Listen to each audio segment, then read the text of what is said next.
మీ business ఏదైనా మీ ఊర్లో promotion చేయాలంటే అది సుమన్ టీవీతోనే సాధ్యం. ఇప్పుడే సంప్రదించండి. గూండాలను పంపించేసి ఇండ్ల మీద బండ్ల మీద టార్గెట్ చేసి అదేదో పసుపు రైతులు చేసినట్టు బదనాం చేయడం పసుపు రైతుల్ని వీళ్ళందరి మీదకి వస్తా. ఈ మీడియా పైన మీరు ఎట్లా అడుగుతారు నేను చెప్తా. సరే ఇవాళ మంచి పరిణామం, దాని గురించి మాట్లాడుకుందాం. ఫస్ట్ ఇది నేను రైతాంగానికి నా తరఫున తెలియజేసేది ఏంటంటే, ఇదేమి నా ప్రామిస్ ఫుల్ఫిల్ చేసి ఇది అంతిమం కాదు, ఇది ప్రారంభం. ఇది పసుపు బోర్డు వచ్చినందుకు ఇవాళ 37 సంవత్సరాల తర్వాత ఈ దేశంలో ఒక బోర్డు స్థాపన జరిగింది. ఎంత నమ్మకం పెట్టుకొని ప్రధానమంత్రి గారు మనకి ప్రసాదించిండు.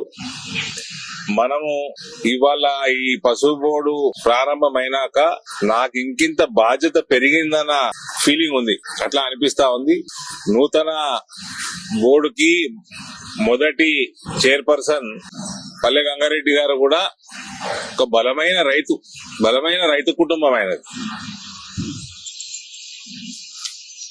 ఒక సంవత్సరం క్రితం వాళ్ళ ఫాదర్ చనిపోయిండు. ఆయన కూడా బ్రహ్మాండమైన పసుపు రైతు. పల్లె గంగారెడ్డి కూడా మంచి పసుపు రైతు. అది కాకుండా ఏబీవీపీ నుంచి, యువ మోర్చా నుంచి భారతీయ జనతా పార్టీలో జిల్లా అధ్యక్షులుగా, యువ మోర్చా అధ్యక్షులుగా, ఇప్పుడు రాష్ట్ర స్థాయి కార్యదర్శిగా నా ఎదుగుదలలో కూడా ఆయన మంచి పాత్ర ఉంది. ఒక మెచ్యూర్డ్ పర్సన్,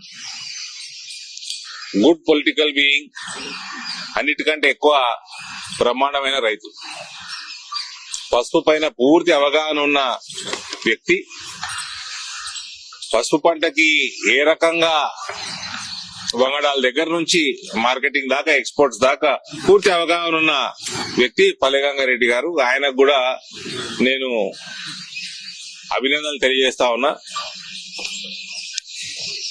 ఇది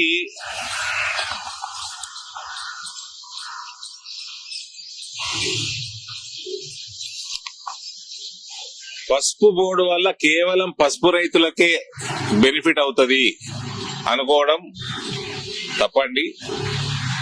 మన పసుపు బోర్డు వల్ల అనేక రంగాలు, అక్కడ పరిశ్రమలు, ప్రాసెసింగ్ యూనిట్ గాని, ప్యాకేజింగ్ యూనిట్లు గాని, ట్రాన్స్పోర్టేషన్ గాని, హాస్పిటాలిటీ ఇండస్ట్రీ గాని, ఇవన్నీ కూడా పెరిగే అవకాశాలు ఉన్నాయి. ఇవన్నీ పెరగాలి అంటే ప్రమాణమైన బేసిక్ ఇండస్ట్రియల్ ఇన్ఫ్రాస్ట్రక్చర్ కూడా మనం అక్కడ చేసుకోవాలా.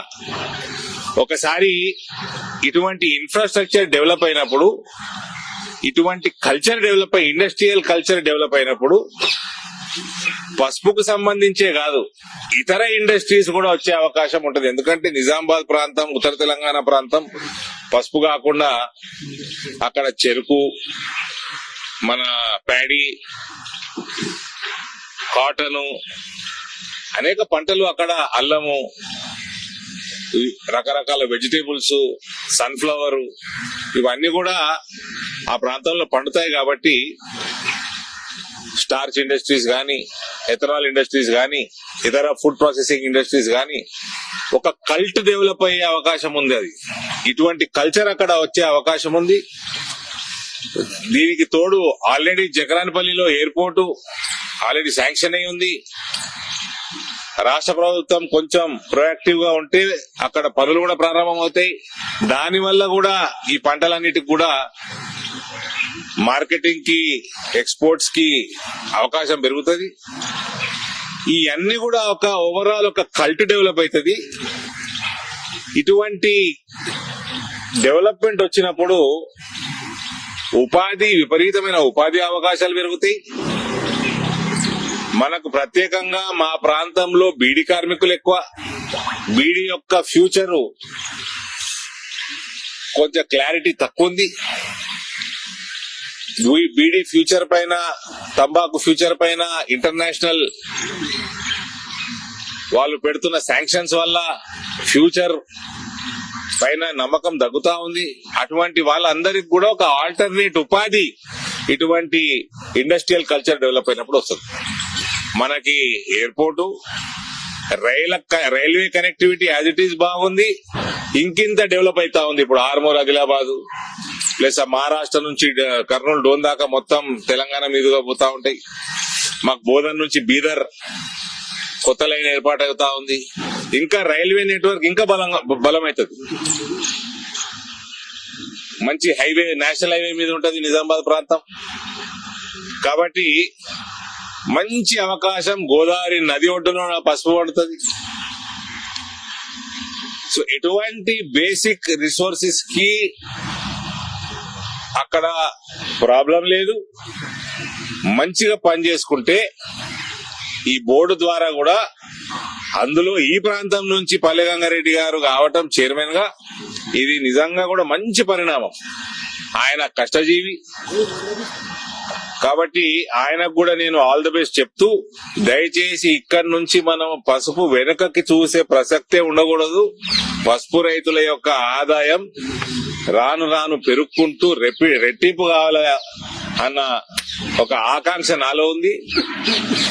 ఇదివరకు కూడా గత 4-5 సంవత్సరాల్లో కోవిడ్ 2 సంవత్సరాలు మనకి ఇబ్బందికరంగా ఉన్నా కూడా మనం చేసుకున్న లాజిస్టికల్ సపోర్ట్ స్పైస్ బోర్డు ద్వారా గానీ, కేంద్ర ప్రభుత్వం ద్వారా గానీ, లాస్ట్ ఇయర్ మనం ఆల్ టైమ్ రికార్డ్ ప్రైజెస్ చూసినాం. పసుపు 18,000 రూపాయలు నిజామాబాద్ ప్రాంత రైతులకు కూడా రావడం జరిగింది. కాబట్టి ఇవన్నీ కూడా it is just the beginning. KCR Telangana రేంగానే తెలంగాణ ఏదో సాధించేసినా అని పోయి ఫామ్ హౌస్ లో పడుకున్నాడు. మనందరం తెలిసిన విషయమే, ఎవరిని పట్టించుకోలేదు. అది ఫ్రీ ఇస్తా, ఇది ఫ్రీ ఇస్తా, ఇది 4 రూపాయలు ఇస్తా అనగానే డెవలప్మెంట్ కాదండి. మీరు ఇన్కమ్ జనరేషన్ లేదు, ఒక ఇండస్ట్రీ లేదు, ఒక పవర్ సెక్టర్ లో ఒక యూనిట్ పెంచింది లేదు జనరేషన్. టోటల్ గా భ్రష్టు పట్టించి 6-7 లక్షల కోట్ల అప్పుల పాలు చేసి, టోటల్ ఏదో తెలంగాణ నా సొత్తు అన్నట్టు వ్యవహారం చేసి, ఇది కాంగ్రెస్ వాళ్ళకు కూడా వర్తిస్తుంది. ఓ కాంగ్రెస్ పార్టీ ప్రీ ఇండిపెండెన్స్ అదొక ఉద్యమ పార్టీ. ఇండిపెండెన్స్ వచ్చినాక ఇప్పుడు ఉన్న కాంగ్రెస్ నాయకులంతా జాతీయ నాయకులు ఏదో మేమే తెచ్చేసినాము, ఇది మా ప్రాపర్టీ అన్నట్టు వ్యవహారం చేసి ప్రజలు 10 సంవత్సరాలు, 20 సంవత్సరాలు, 30 సంవత్సరాలు అవకాశం ఇచ్చారు. దాని తర్వాత తగ్గించుకుంటూ పోయినరు. ఇలా కాంగ్రెస్ 90% దేశంలో వాళ్ళకి ప్రభుత్వాలు లేవు, సరైన సీట్లు లేవు. ఏదో 1-2 రాష్ట్రాలు తప్ప, అది కూడా బై ఫ్లూక్ తెలంగాణ గెలిచారు వాళ్ళు. కాబట్టి పసుపు బోర్డు వచ్చింది, ఇక్కడి నుంచి మన బాధ్యత పెరుగుతుంది. దాని మీద పసుపు పంట మీద ఇంకింత పని చేయాల్సిన అవసరం ఉంది. ఇది పసుపు రైతులకే కాదు, బీడీ కార్మికులకి, ప్రత్యేకంగా గల్ఫ్ సోదరులకి మంచి అవకాశం, ఉపాధి పెరుగుతా ఉంటది. ఇక్కడ రైతాంగం కూడా బాగుపడతా ఉంటది. వాళ్ళు వ్యవసాయం కూడా చేసుకోవచ్చు వాపస్ వచ్చి. ఇవన్నీ కూడా నాకు నియర్ ఫ్యూచర్ లో కనబడతా ఉన్నాయి.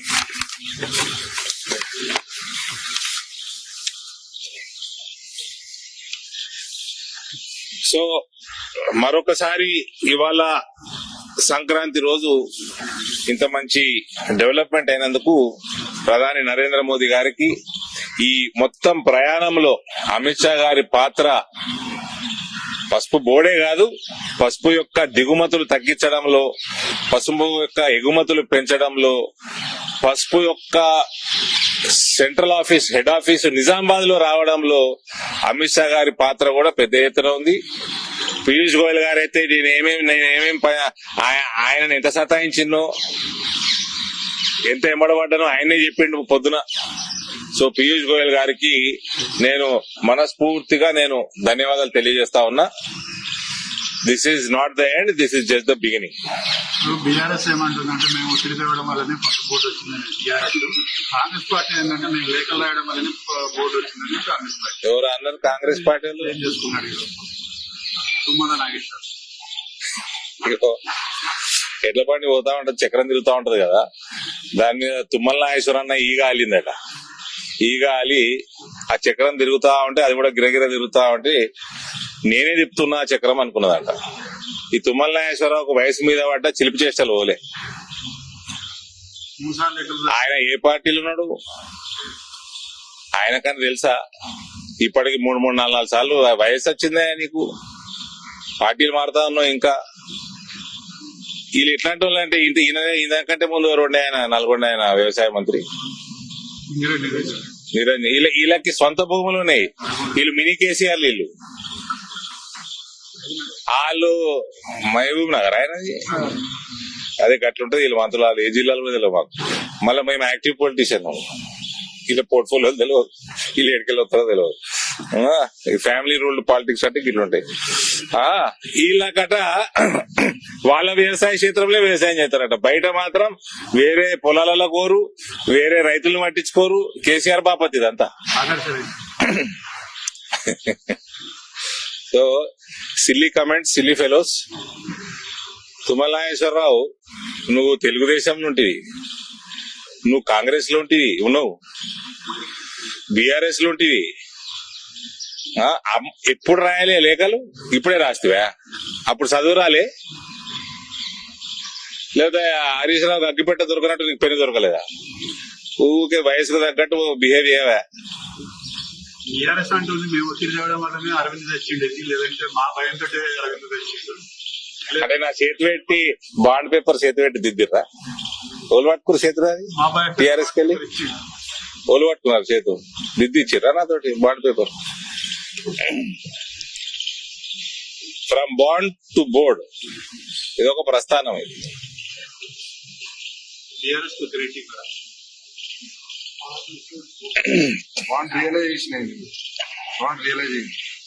ఇప్పుడు బీడీ పరిశ్రమ బీఆర్ఎస్ అన్నది బ్రదర్ ఊకే అడిగి అది భూస్థాపితం కాబోతున్నది.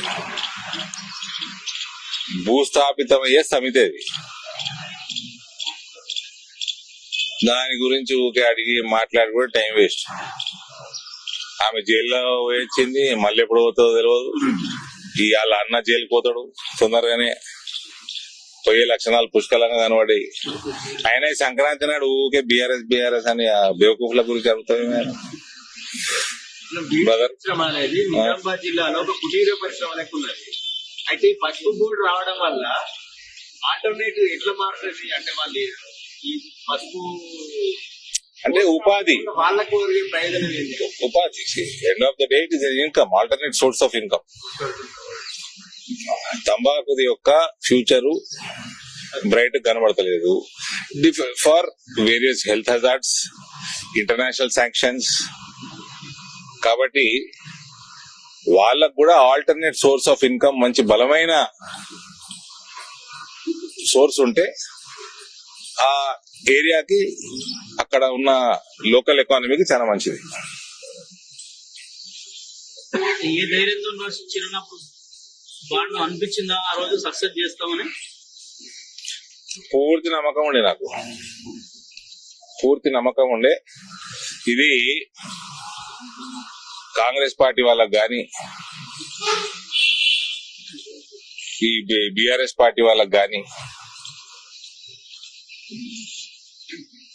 వీళ్ళకి ఎంతసేపు రాజకీయాలు, అవినీతి, పైసలు సంపాదించుడు, సొంతంగా పెరుగుడు, వీటి మీద దృష్టి ఉండే గాని ప్రజల మీద ఎన్నడూ లేకుండే. అందుకని వాళ్ళ పరిస్థితి ఇట్లా తయారైతా ఉంది దేశం మొత్తం.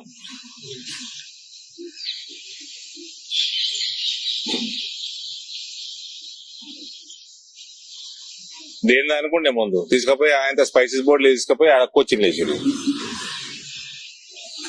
కేరళకి వెళ్ళి స్పైసెస్ బోర్డు కి 1% ఇన్కమ్ కూడా ఉండదు. తీసుకుపోయి ఆడ పెట్టేది హెడ్ ఆఫీస్. దానికి దీనికి లింక్ ఉంటుందా? కోఆర్డినేషన్ ఉంటది. ఆయుష్ మినిస్ట్రీ తోటి ఉంటది, కామర్స్ మినిస్ట్రీ తోటి ఉంటది, స్పైసెస్ బోర్డు తోటి ఉంటది, ఫుడ్ ప్రాసెసింగ్ మినిస్ట్రీ తోటి ఉంటది, రైల్వేస్ తోటి ఉంటది, ఎనీ కైండ్ ఆఫ్ ట్రాన్స్పోర్టేషన్ తోటి ఉంటది. 10 ఏళ్లుగా నిజామాబాద్ జిల్లా కేంద్రంగా పసుపు బోర్డు మీదనే రాజకీయాలు నడిచాయి. విపక్షాలకు కానీ నెక్స్ట్ పార్టీలకు ఇంకేమి వాళ్ళ ఓట్లు తుమ్మల నాగేశ్వరరావు చెప్తున్నా చెరుకు ఫ్యాక్టరీలు తెరిపి నీకు చేతనైతే వాగ్దానం చేసిరు కదా చెరుకు ఫ్యాక్టరీలు తెరిపి కొత్త ఫ్యాక్టరీ ఏమని తీసుకురా ఊకే ముసలోడు అయ్యండి ఇప్పటికి బుద్ధి రాకపోతే ఆయనకి ఏదో డైలాగ్ వదులుతా ఉంటాడు ఆ? ఇంక వీళ్ళకి ఇంకా నా అగ్ర రూపం తెలియదు ఉగ్ర రూపం ఏదో ఒకటి ఏదో చాదస్తాను కొద్ది వయసు వచ్చినాక